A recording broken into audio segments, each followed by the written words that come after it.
حسبي ربي جل الله ما في قلبي غير الله. کہ آدمی ہنسے اور ہنسنے کے دوران آدمی کے دانت بھی نظر آئیں.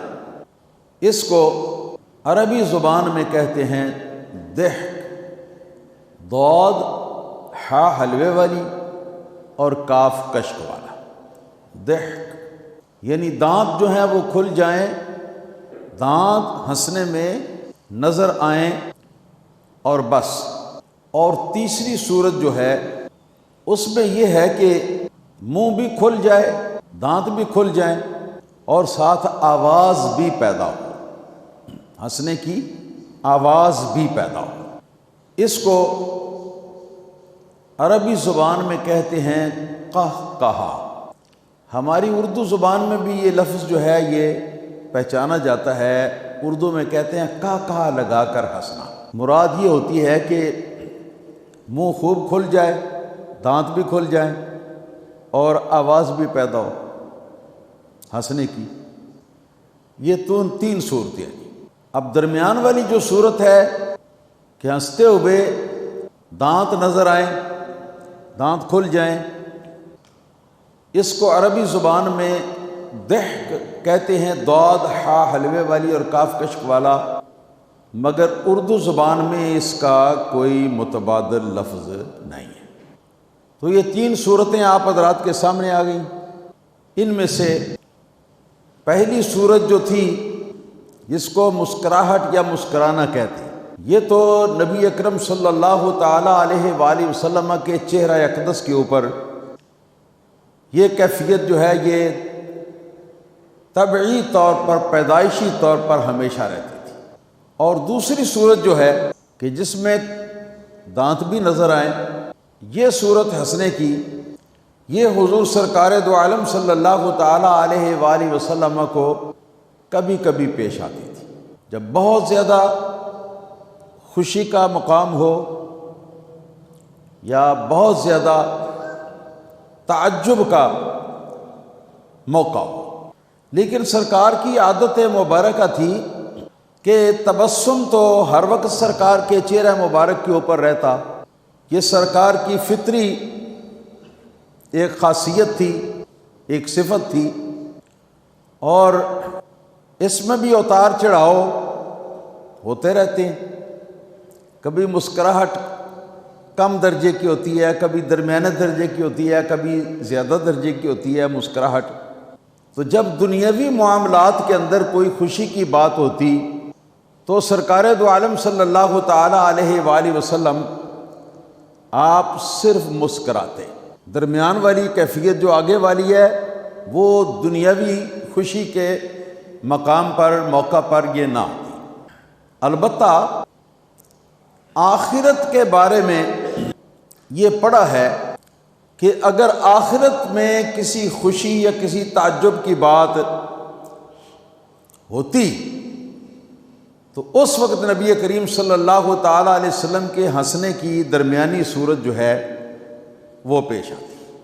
دنیاوی خوشیوں کے اندر سرکار دو عالم صلی اللہ تعالی علیہ وسلم صرف مسکراتے، کم مسکرا لیتے یا زیادہ مسکرا لیتے. مگر جو ضحک کی درمیانی کیفیت ہے یہ صرف امور آخرت کے لیے مخصوص تھی، الا ماشاء اللہ.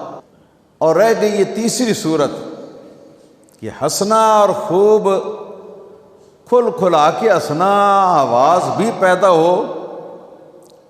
اکثر تو جب بہت زیادہ زور سے ہنسا جاتا ہے تو ایسے معلوم ہوتا ہے جیسے کہ مٹی کے برتن ٹوٹ رہے ہیں، یعنی اس طرح آوازیں بھی آتی ہیں. اللہ تعالیٰ نے اپنے پیارے حبیب صلی اللہ تعالیٰ علیہ وسلم کو اس تیسرے درجے کی ہنسی سے ہمیشہ محفوظ رکھا ہے. کہا لگا کے ہنسنا، آواز کے ساتھ ہنسنا، یہ نبی کریم صلی اللہ تعالیٰ علیہ وآلہ وسلم سے ساری زندگی مبارک کے اندر ثابت نہیں. اور پتہ ہے کیوں؟ اس کی وجہ کیا ہے؟ وجہ یہ ہے کہ جب زور کی ہنسی آدمی ہنستا ہے نا تو اس وقت آدمی جو ہے نا وہ اپنے قابو میں نہیں رہتا. آدمی کا جسم، آدمی کی طبیعت اپنے قابو میں نہیں رہتی، بے قابو ہوتا ہے جب آدمی، تو یہ بے قابو ہونے یا اس طرح کی بے تکلفی کا معاملہ یا بے قابو ہونے کا معاملہ جو ہے اس کے اندر بعض اوقات برائی بھی پیدا ہو جاتی ہے، بعض اوقات ایسی صورت بھی پیدا ہو جاتی ہے کہ دیکھنے والوں کو پسند نہیں آتی، کوئی سنجیدہ آدمی ہو تو اس کو ہضم بھی نہیں ہوتی۔ تو اللہ تعالیٰ نے اپنے پیارے حبیب صلی اللہ تعالیٰ علیہ وسلم کو کمال حسن، جمال اور خوبصورتی کے تمام تر اقدار جو ہیں ان کے اوپر اپنے حبیب صلی اللہ تعالیٰ علیہ وسلم کو اللہ تعالیٰ نے فائز فرمایا تھا، ان کے اوپر سرکار کو اللہ پاک نے بلندی عطا فرمائی تھی۔ تو اس لیے یہ ہنسنا جو ہے، کہہ لگا کہ ہنسنا، یہ سرکار دو عالم صلی اللہ علیہ وسلم کی شان کے لائق نہ تھا، اور نہ ہی حضور نبی کریم صلی اللہ علیہ وسلم اس لائق تھے کہ حضور اس طرح زور سے کہہ لگا کے تو آپ ہنستے۔ اب یہاں تک تفصیل ہو گئی سرکار دو عالم صلی اللہ علیہ وسلم کے مبارک ہنسنے کی۔ پہلا درجہ تبسم، جسے مسکرانا کہتے ہیں، اور آخری درجہ کہا جس میں آواز بھی خوب پیدا ہوتی ہے اور دانت بھی خوب کھلتے ہیں، منہ بھی کھل جاتا ہے۔ یہ دو صورتیں، ابتدائی صورت تبسم، انتہائی صورت کہا، درمیان والی صورت کا جو ہنسنا ہے اس کے لیے اردو میں کوئی لفظ نہیں ہے، البتہ عربی میں اس کو ضحک کہتے ہیں۔ اللہ تعالیٰ نے اپنے پیارے حبیب صلی اللہ تعالیٰ علیہ وسلم کو پہلا درجہ جو ہنسنے کا ہے یعنی تبسم، اور دوسرا درجہ جس کو ضحک کہتے ہیں، بس یہ دو درجے جو ہیں آپ کو اللہ پاک نے عطا فرمائے۔ پہلا درجہ تو ہر وقت سرکار کے چہرے کے اوپر سجا رہتا تھا، اور اسی میں اتار چڑھاؤ بعض اوقات آتے، بعض اوقات خوشی کی بات ہوتی تو یہ تبسم جو ہے یہ زیادہ ہو جاتا۔ لیکن ضحک جس کو درمیانی کیفیت کہتے ہیں کہ جس کے ساتھ دانت بھی ننگے ہو جاتے ہیں، تو یہ صورت جو ہے یہ نبی کریم صلی اللہ تعالی علیہ وسلم کو صرف امور آخرت کے اندر، آخرت کے معاملات کے اندر سرکار کو یہ پیش آتی، ورنہ آپ اس طرح دنیاوی معاملات کے اندر نہ ہنستے۔ اور وہ جو سرکار کے کلام کے بارے میں پیچھے میں نے حدیث سیدنا ہند بن ابی حالہ تفصیل کے ساتھ بیان کی، اس کے اندر الفاظ آئے ہیں کہ کان رسول اللہ صلی اللہ تعالی علیہ وآلہ وسلم متواصل الاحزان، سرکار دو عالم صلی اللہ تعالی علیہ وسلم کو مسلسل فکر، چنتا اور بسا اوقات غم، یہ مسلسل سرکار کو رہتا۔ اب اس کے اور اس کے کہ سرکار ہر وقت مسکراہٹ میں رہتے، ان دو باتوں کے درمیان یہ بظاہر اختلاف ہے، مگر یہ تضاد نہیں ہے، نہ اختلاف ہے۔ اس لیے سرکار دو عالم صلی اللہ تعالی علیہ وآلہ وسلم بوجہ ان تمام ذمہ داریوں کے اور ان تمام فکر والی چیزوں کے، فکر والے کاموں کے جو سرکار کو اللہ پاک نے ذمہ داری میں سونپے تھے، ان کے تقاضے سے نبی کریم صلی اللہ علیہ وسلم ہمیشہ فکر چنتا کی حالت کے اندر رہتے روحانی طور پر، اور جس کیفیت پر اللہ پاک نے سرکار کو پیدا فرمایا اس کیفیت کی بنا پر نبی کریم صلی اللہ تعالی علیہ وسلم کا چہرہ مبارک بظاہر مسکراتا ہوا دکھائی دیتا۔ بظاہر مسکراتا ہوا دکھائی دینا یہ سرکار کی فطرت تھی، یہ سرکار کی پیدائشی ایک عادت تھی۔ دل کے اندر غم یا فکر ہوتے ہوئے بھی سرکار دو عالم صلی اللہ علیہ وسلم کی یہ مسکراہٹ جو ہے یہ نہ چھلتی، البتہ کمی آ جاتی، اور جب اندرونی فکر اور چنتا سے ذرا توجہ ہٹتی تو یہ مسکراہٹ بڑھ جاتی، اور سرکار دو عالم صلی اللہ علیہ وسلم کے چہرہ مبارک کے اوپر خوشی کے آثار روشنی اور چمک کی صورت میں نمودار ہوتے ہیں۔ یہ اس طرح تھا۔ تو وہ جو ہے کہ مسلسل فکر میں، چنتا میں، یہ کام وہ کام، یہ ذمہ داری وہ ذمہ داری، ایسا نہ ہو جائے ایسا نہ ہو جائے، ان باتوں کی جو ہے یہ صفت جو ہے یہ روح کی ہے، یہ آدمی کے ذہن کی سوچ ہے، قلب و دماغ کی سوچ ہے۔ اور مسکراہٹ جو ہے یہ چہرے کا بس ہے جس پر اللہ نے حضور کے چہرے کو بنایا۔ تو اللہ تعالیٰ کی تخلیق کے مطابق مسکراہٹ ہمہ وقت سرکار کے چہرے پر رہتی، چاہے اندر غم ہوتا، فکر ہوتی یا چنتا ہوتا۔ مگر یہ کہ جس وقت اندرونی غم یا فکر سے سرکار دو عالم صلی اللہ علیہ وسلم کسی وقت آپ کی توجہ اس طرف نہ رہتی تو اس وقت یہ مسکراہٹ جو ہے نا یہ بڑھ جاتی اور چہرہ مبارک جو ہے نا وہ کھل جاتا گلاب کے پھول کی طرح۔ اور دہک درمیانی کیفیت جو ہے وہ صرف امور آخرت کے اندر ہوتی تھی۔ اللہ تعالیٰ کا نام لے کر تو اس باب کی احادیث کو، اس باب کے اندر 9 حدیثیں ہیں۔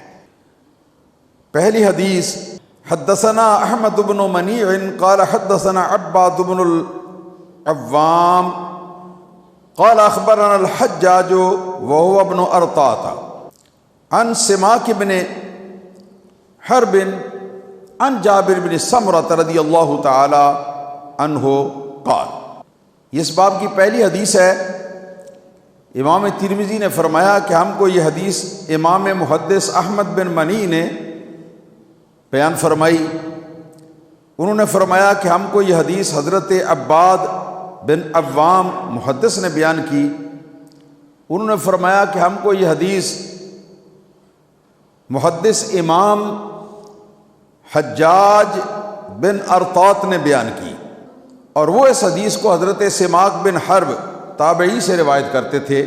حضرت سماک اس حدیث کو نبی کریم صلی اللہ تعالیٰ علیہ وسلم کے صحابی سیدنا جابر بن سمرہ رضی اللہ تعالیٰ عنہ سے روایت فرماتے کہ آپ نے فرمایا کہ کان فی ساقی رسول اللہ صلی اللہ تعالیٰ علیہ وآلہ وسلم حموشہ، رسول اللہ صلی اللہ تعالیٰ علیہ وسلم کی مبارک پنڈلیاں جو ہیں ان کا وصف پہلے فقرے کے اندر انہوں نے بیان فرمایا ہے کہ آپ کی مقدس اور مبارک پنڈلیاں جو ہیں یہ بہت زیادہ موٹی نہ تھی۔ آپ جانتے ہیں کہ بعض لوگوں کی پنڈلیاں جو ہیں ان پر بہت زیادہ گوشت چڑھا ہوتا ہے اور بہت زیادہ موٹی ہوتی ہے، اس طرح نہ تھی، بلکہ ان کے اندر ایک اعتدال کی کیفیت تھی۔ اور یہ بات جو ہے یہ پوری دنیا کے اندر انسانی جسم کے محاسن اور خوبصورتیوں میں گنی جاتی ہے۔ پھر اگلا فقرہ ہے سرکار کے ہنسنے کے بارے میں۔ فرمایا وَكَانَ لَا يَضْحَكُ إِلَّا تَبَسُّمًا، سرکار دو عالم صلی اللہ تعالیٰ علیہ وآلہ وسلم آپ صرف تبسم ہی کے ساتھ ہنسا کرتے۔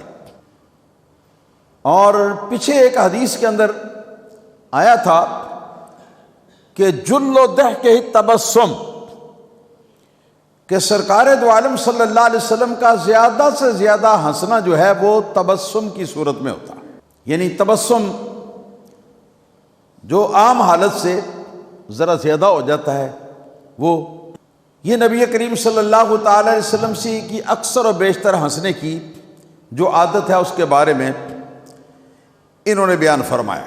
اور دوسری جو کیفیت ہے وہ کبھی کبھی ظاہر ہوتی، یہاں پر ایک حدیث بھی انہوں نے بیان فرمائی ہے، امام علی قاری رضی اللہ تعالیٰ عنہ نے فرماتی ہیں کہ وَوَرَدَ أَنَّهُ صلی اللہ تعالیٰ علیہ وآلہ وسلم كَانَ إِذَا ضَحِكَ يَتَلَأْلَأُ فِي الْجُدُرِ، فرماتی ہیں کہ جس وقت نبی کریم صلی اللہ تعالیٰ علیہ وآلہ وسلم ہنستے تو اس وقت آپ کا چہرہ مبارک جو ہے اس کی روشنی جو ہے وہ تیز ہو جاتی اور وہ روشنی جو ہے وہ دیواروں کو چمکا دیتی۔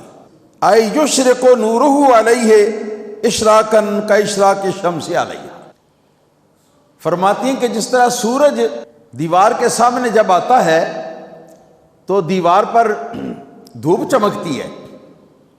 رسول اللہ صلی اللہ تعالی علیہ وسلم کا ہنسنا مبارک جب ہوتا تو جو سامنے دیوار ہوتی، نبی کریم صلی اللہ تعالی علیہ وسلم کے چہرہ مبارک کی روشنی جو ہے وہ دیوار کے اوپر وہ پڑتی اور باقاعدہ وہ دکھائی دیتی.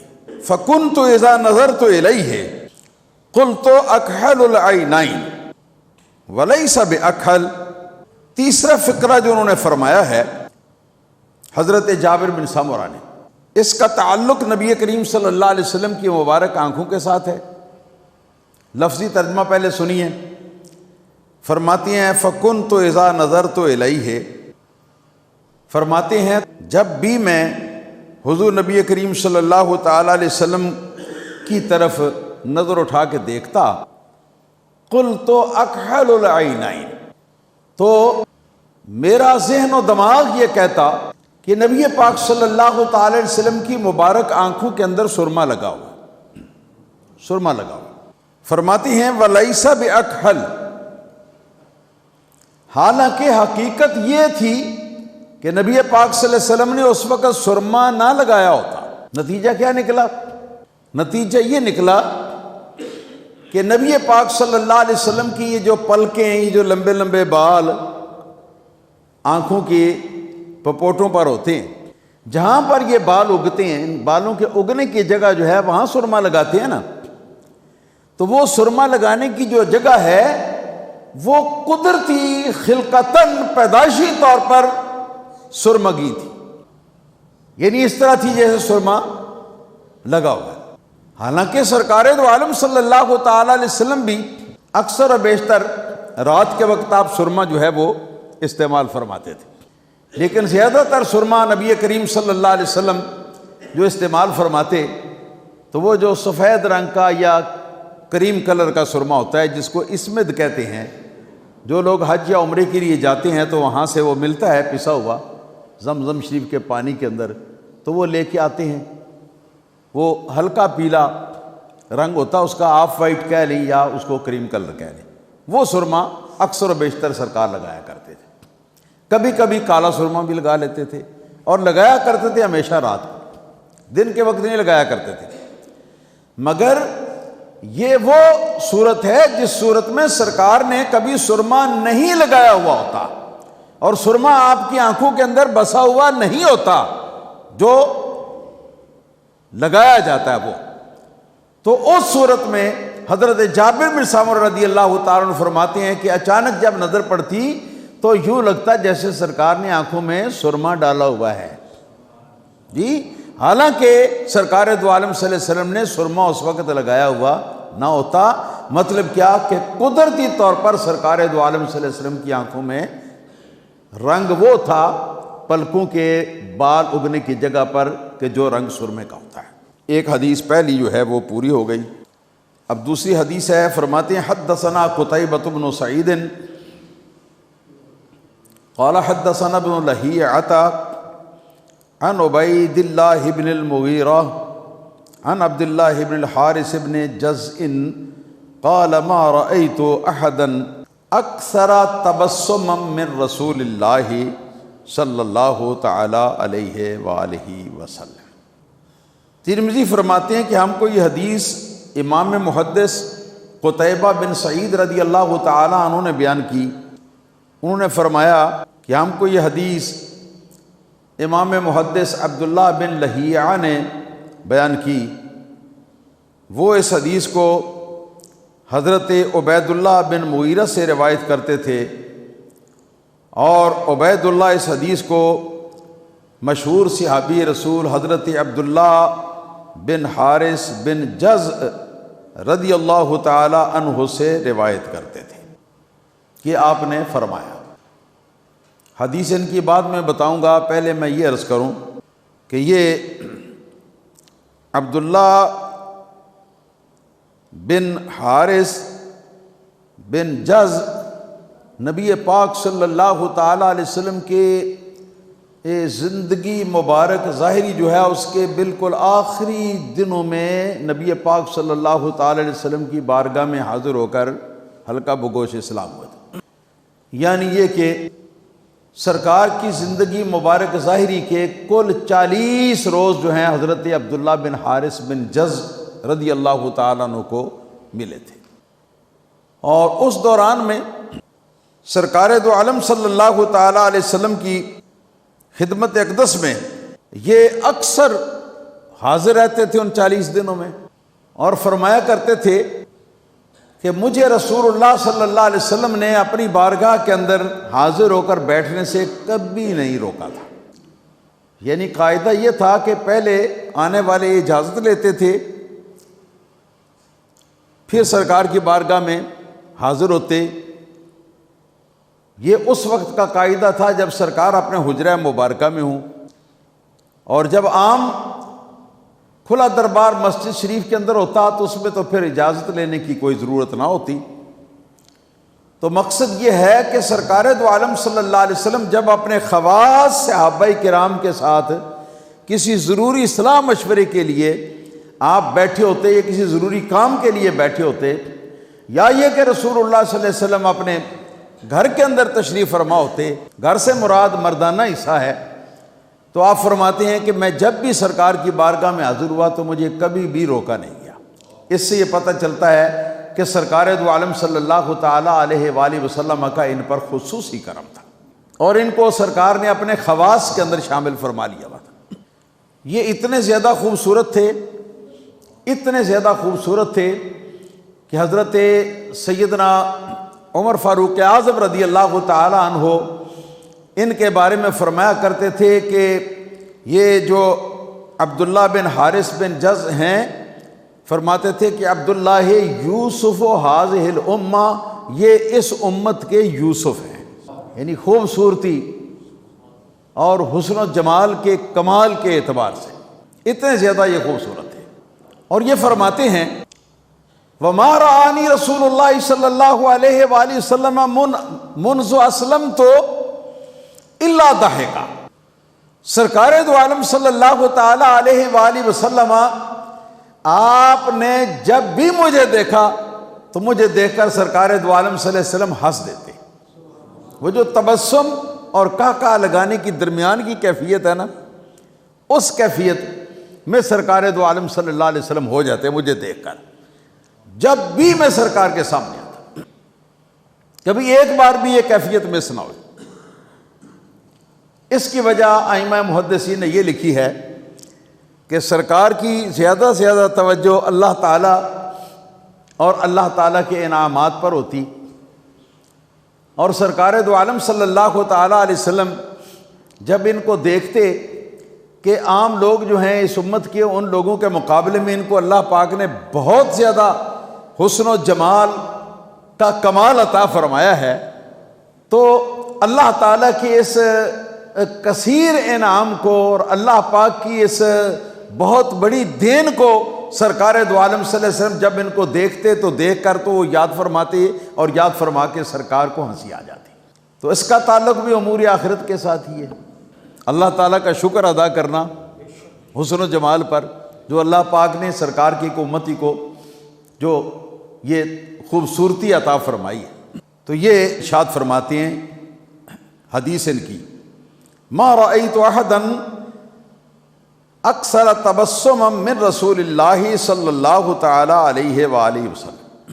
فرماتے ہیں کہ میں نے رسول اللہ صلی اللہ تعالی علیہ وسلم سے بڑھ کر تبسم کرنے والا کسی شخص کو نہ دیکھا۔ مطلب کیا ہوا؟ مطلب یہ ہوا کہ سرکار دو عالم صلی اللہ تعالی علیہ وسلم جب بھی دیکھے جاتے اور جب بھی یہ سرکار کی زیارت فرماتے تو نبی پاک صلی اللہ علیہ وسلم کے چہرہ اقدس کے اوپر مسکراہٹ، اور یہ مسکراہٹ اندرونی کیفیات کے لحاظ سے کبھی تو ابتدائی درجے کی ہوتی، جی جب تفکرات کا زیادہ ہنگامہ ذہن کے اندر ہوتا تو یہ تبسم جو ہے یہ اس کی ابتدائی حالت ہوتی، اور جب وہ ذرا ذہن سے اس کا ہجوم ہٹتا اور چھنتا تو اس وقت یہ تبسم جو ہے یہ اپنے پھر انتہا کے درجے کو پہنچ جاتا ہے، مگر رہتا تبسم۔ اس کی معنی اور مفہوم جو ہے اس کے بارے میں محدثین نے بہت کچھ باتیں کی ہیں، بہت کچھ کلام کیا ہے، مگر میں سمجھتا ہوں کہ ان سب میں سے کسی چیز کو بھی بیان کرنے کی ضرورت نہیں ہے، اس کا مفہوم خود واضح ہے، اور جتنا واضح ہے اس کی کوئی توجیہ یا تعویل کرنے کی بھی ہمیں کوئی ضرورت نہیں۔ واقعی ہمارے نبی پاک صلی اللہ تعالی علیہ وسلم ایسے ہی تھے۔ حدثنا احمد بن خالد الخلال قال حدثنا يحيى بن اسحاق السيلحاني قال حدثنا الليث بن سعد عن يزيد بن ابي حبيب عن عبد الله بن الحارث رضی اللہ تعالیٰ عنہ قال۔ ترمذی کہتے ہیں کہ ہم کو یہ حدیث امام محدث احمد بن خالد الخلال نے بیان فرمائی۔ انہوں نے فرمایا کہ ہم کو یہ حدیث امام یحییٰ بن اسحاق سیلحانی نے بیان فرمائی۔ انہوں نے کہا کہ ہم کو یہ حدیث مسند بصرہ بہت بڑے محدث حضرت امام لیث بن سعد رضی اللہ تعالیٰ عنہ نے بیان فرمائی۔ وہ اس حدیث کو مشہور تابعی حضرت یزید بن ابی حبیب رضی اللہ تعالیٰ عنہ سے روایت کرتے تھے، اور یزید بن ابی حبیب اس حدیث کو انہی صحابی حضرت عبداللہ بن حارث بن جز سے روایت کرتے ہیں، جن کا تذکرہ ابھی پچھلی حدیث میں ہوا۔ آگے ان کا ارشاد ہے سرکار کے ہنسنے کے بارے میں، ضحک رسول اللہ صلی اللہ تعالی علیہ وآلہ وسلم الا تبسما، کہ سرکار دو عالم صلی اللہ تعالی علیہ وسلم کی ہنسی یا سرکار کا ہنسنا مبارک جو ہے وہ تبسم ہی کی صورت میں ہوتا، یعنی سرکار کا ہنسنا تبسم اور مسکراہٹ کی شکل میں ہی ہوتا۔ شارحین نے یہاں اس کا مطلب یہ بتایا ہے کہ مراد اکثر اوقات ہیں، اکثر اوقات میں سرکار دو عالم صلی اللہ علیہ وسلم کی ہنسی مبارک جو ہے وہ تبسم کی صورت میں ہوتی، کیونکہ دوسری بعض حدیثوں کے اندر نبی پاک صلی اللہ علیہ وسلم کا درمیانے درجے کا ہنسنا کہ جس سے دانت کھل جائیں یہ بھی ثابت ہے، لیکن چونکہ وہ کبھی کبھی ہوتا تھا اس لیے ان کا ذکر کمی کی وجہ سے، تعداد کی کمی کی وجہ سے انہوں نے کرنا مناسب نہیں سمجھا۔ تو اب نتیجہ کیا نکلا؟ نتیجہ یہ نکلا کہ کبھی کبھی سرکار دو عالم صلی اللہ علیہ وسلم درمیانے درجے میں کہ جس ہنسنے سے دانت بھی کھل جاتے ہیں، اس طرح سرکار دو عالم صلی اللہ علیہ وسلم ہنستے تھے، مگر اکثر و بیشتر بلکہ ہمہ اوقات نبی پاک صلی اللہ علیہ وسلم کا ہنسنا تبسم اور مسکراہٹ کی صورت میں ہی ہوتا تھا۔ حدثنا ابو عمار الحسین بن حریث قال حدثنا وکیع قال حدثنا الاعمش عن المعرور بن سوید عن ابی ذر رضی اللہ تعالی عنہ قال۔ ہم کو یہ حدیث حضرت ابو عمار حسین بن حریث محدث نے بیان کی۔ انہوں نے فرمایا کہ ہم کو یہ حدیث امام وکیع ابن الجراح نے بیان کی۔ انہوں نے فرمایا کہ ہم کو یہ حدیث امام اعمش نے بیان کی۔ امام اعمش اس حدیث کو حضرت معرور بن سوید سے روایت کرتے تھے جو مشہور تابعی ہیں، اور وہ اس حدیث کو نبی پاک صلی اللہ علیہ وسلم کے بہت مشہور صحابی سیدنا ابو ذر غفاری رضی اللہ تعالیٰ عنہ سے روایت کرتے تھے کہ انہوں نے فرمایا قال رسول اللہ صلی اللہ تعالی علیہ وآلہ وسلم، رسول اللہ صلی اللہ تعالی علیہ وسلم نے ارشاد فرمایا انی لأعلم اول رجل يدخل الجنہ وآخر رجل یخرج من النار۔ سرکار فرماتی ہیں کہ یقیناً میں جانتا ہوں کہ سب سے پہلا شخص جو جنت میں داخل ہوگا وہ کون ہے، اور یقیناً میں یہ بھی جانتا ہوں کہ سب سے آخر میں جو شخص جنت میں اندر داخل ہوگا، جنت کے اندر داخل ہوگا وہ کون ہے۔ پھر فرمایا کہ یؤتی بالرجل یوم القیامہ، قیامت کے روز ایک شخص کو اللہ تعالیٰ کی بارگاہ میں پیش کیا جائے گا۔ اس بندے کی نیکیاں بھی ہوں گی، اس بندے کے گناہ بھی ہوں گے، گناہ صغیرہ بھی ہوں گے، گناہ کبیرہ بھی ہوں گے، ہر قسم کے نیکیاں بھی بہت ہوں گی۔ اس کو اللہ تعالیٰ کی بارگاہ میں پیش کیا جائے گا. فیقال اعرضوا علیہ ذنوبہ ویخبأ عنہ کبارہا. اللہ تعالیٰ یہ فرمائے گا اپنے فرشتوں سے کہ اے میرے ملائکہ، اس کے جو صغیرہ گناہ ہے نا، چھوٹے چھوٹے گناہ، ذرا ان کو میرے سامنے پیش کرو، اور جو کبیرہ گناہ ان کو ذرا سائڈ پہ رکھو، ان کو پیش نہ کرنا، جو صغیرہ گناہ ان کو پیش کرنا. تو جس وقت وہ پیش کیے جائیں گے، فَيُقَالُ لَهُ عَمِلْتَ يَوْمَ كَذَا كَذَا وَكَذَا، کہ تو نے فلاں دن فلاں اور فلاں کام کیا، یعنی گناہ کا. وَهُوَ مُقِرٌّ لَا يُنْكِرُ، اور وہ اللہ تعالیٰ کی بارگاہ میں اقبال جرم کرتا رہا، انکار نہ کرے گا، وہ اقبال جرم کرے گا، انکار نہ کرے گا. اور فرماتی ہیں وَهُوَ مُشْفِقٌ مِّن كِبَارِهَا، اور وہ دیکھ کر تو اس کو پتہ لگے گا کہ میرے جو صغیرہ گناہ ہیں وہ پیش کیے گئے ہیں، ابھی کبیرہ گناہ جو ہیں وہ تو سامنے ابھی نہیں آئے، اور اس کو ڈر لگ رہا تھا کہ کہیں میرے کبیرہ گناہ بھی سامنے نہ آ جائیں. ہاں جی، کہ اللہ پاک کی طرف سے یہ سزا کا آرڈر ہونے لگا ہے، تو کہیں یہ میرے کبیرہ گناہ بھی نہ آ جائیں اور ان کی سزا میں بھی مجھے دھرنا لیا جائے. جب اس کی یہی کیفیت ہوگی، ہاں جی، یہی کیفیت پریشانی کی ہوگی. یہاں تک کہ اللہ تعالیٰ فرمائے گا، حدیث کے الفاظ ہیں فیقال، اللہ تعالیٰ کی طرف سے فرمایا جائے گا اعطوہ مکان کل سیئۃ عملہا حسنہ، کہ اے میرے کارندوں، کہ جو بھی گناہ میرے سامنے تم نے اس کے پیش کیے ہیں، ہر ایسا گناہ جس گناہ کو اس نے کیا ہے، اس گناہ کی جگہ پر اس کو ایک نیکی دے دو، ایک نیکی دے دو. کرم ہے نا مولا تعالیٰ کا. اور یہ کیوں ایسا ہوگا؟ یا تو ایسا ہوگا کہ اس کے نیک کام زیادہ ہوں گے، برے کام کم ہوں گے. تو فمن ثقلت موازینہ فہو فی عیشۃ راضیہ کے تحت، ہاں جی، مولا تعالیٰ بہت ہی نیکیوں کی وجہ سے تھوڑے گناہ جو ہیں صغیرے ان کو معاف کرے گا. نہ صرف معاف کرے گا بلکہ وہ ان کی جگہ پر بھی نیکیاں اس کو دے دے گا. اور یا اس وجہ سے کہ وہ شخص جو ہے وہ کسی مجبوری کی بنا پر ان صغیرہ گناہوں کا ارتکاب کرتا ہوگا، واللہ تعالی عالم. یا یہ کہ زندگی کے اندر وہ مظلوم رہا ہوگا، تو اس مظلومانہ زندگی گزارنے کی وجہ سے اللہ پاک اس کو یہ انعام دے رہا ہے. فیقول، پہلے تو وہ بولے گا نہیں، وہ گھبراتا رہے گا کہ میرے چھوٹے چھوٹے گناہ سامنے آ گئے ہیں، اب اللہ تعالیٰ سزا دینے لگا ہے. ہاں جی، بڑے گناہوں کا وہ نام نہیں لے گا اور ڈرتا رہے گا. لیکن جب یہ معاملہ ہوگا تو پھر وہ آرام سے، چپکے سے وہ آرام سے بولے گا ان لی ذنوبا ما اراہا ہاہنا، کہ مولا کریم میرے تو اور بھی بڑے بڑے گناہ ہیں اور ان گناہوں کو میں یہاں نہیں دیکھ پا رہا. وہ کہاں ہے؟ پھر بڑے گناہوں کا وہ تذکرہ کرے گا.